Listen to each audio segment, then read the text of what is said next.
Tout le monde sait que pour enduire un mur abîmé comme ça, il faut être professionnel. Eh bien, on prend une pause chantier et je te montre comment enduire ce mur avec des gestes simples. Et tu verras que le mur sera nickel et prêt à peindre.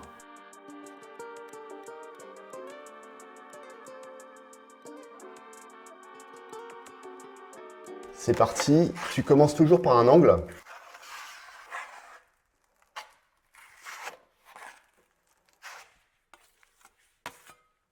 Je vais réaliser un ratissage complet en 2 couches. Une couche d'enduit garnissant et une couche d'enduit de lissage.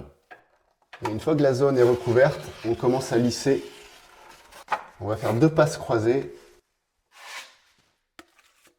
J'utilise l'enduit en pâte Semin GF qui est à la fois garnissant et lissant.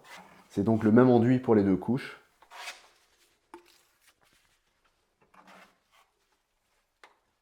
Et pour les outils, j'utilise 2 couteaux à enduire, un couteau de 24 et un couteau de 8 cm. Là, tu lisses dans l'autre sens.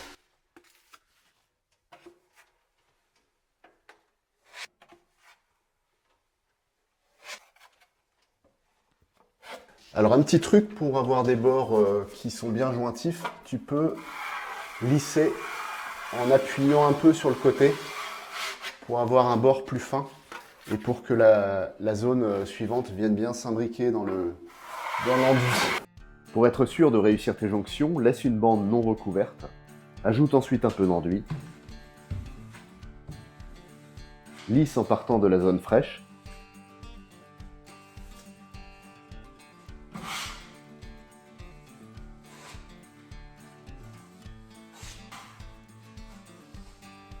Croise les passes sans trop appuyer, en insistant sur le raccord, et tes jonctions seront invisibles.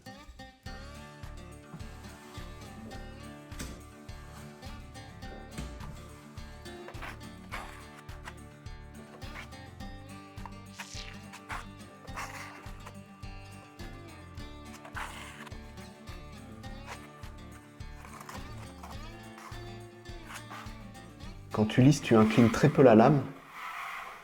Tu vois, elle est presque collée au mur. Ça permet de laisser le maximum de matière.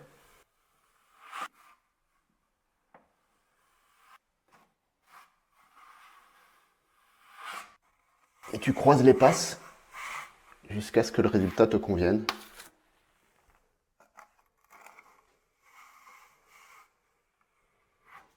Il ne faut pas être trop maniaque à ce niveau-là, parce qu'il y aura encore une autre couche et il y aura du ponçage entre les deux. Donc c'est vraiment une préparation.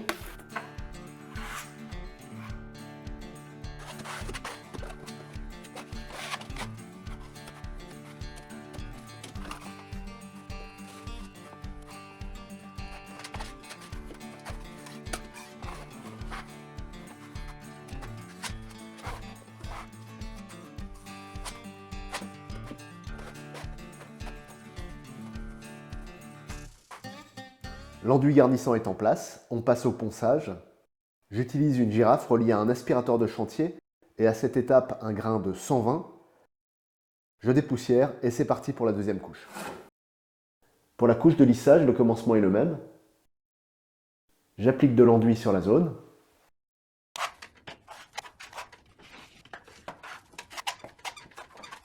Une fois que tu as mis l'enduit, tu vas essayer de retirer le maximum de matière. On est sur du lissage. Donc pour ça, tu vas incliner un peu plus ta lame. Tu vas donc récolter plus d'enduit pour laisser une couche minimale sur le mur. On croise les passes, comme pour la couche précédente. Et au fur et à mesure, on va incliner la lame de moins en moins pour avoir l'effet lissage. À cette étape, tu continues tant que tu as des traces de passage. Donc là, c'est l'enduit qui décide. Tu appuies très peu, tu inclines très peu la lame.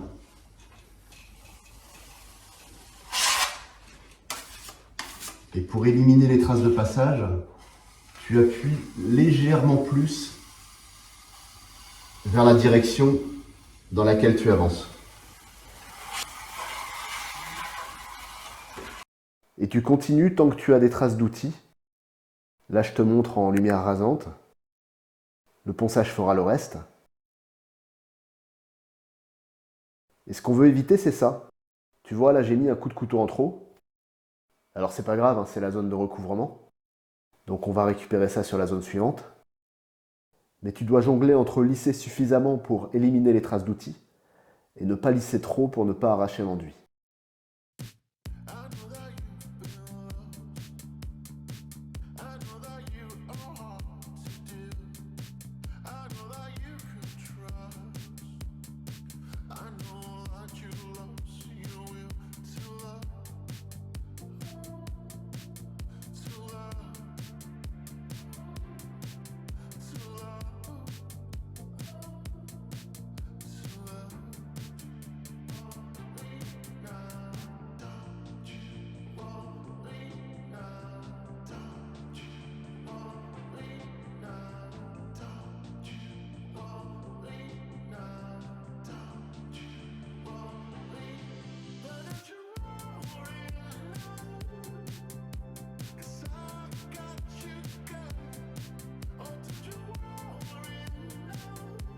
L'enduit de lissage a séché, je passe au ponçage final avec un grain de 180.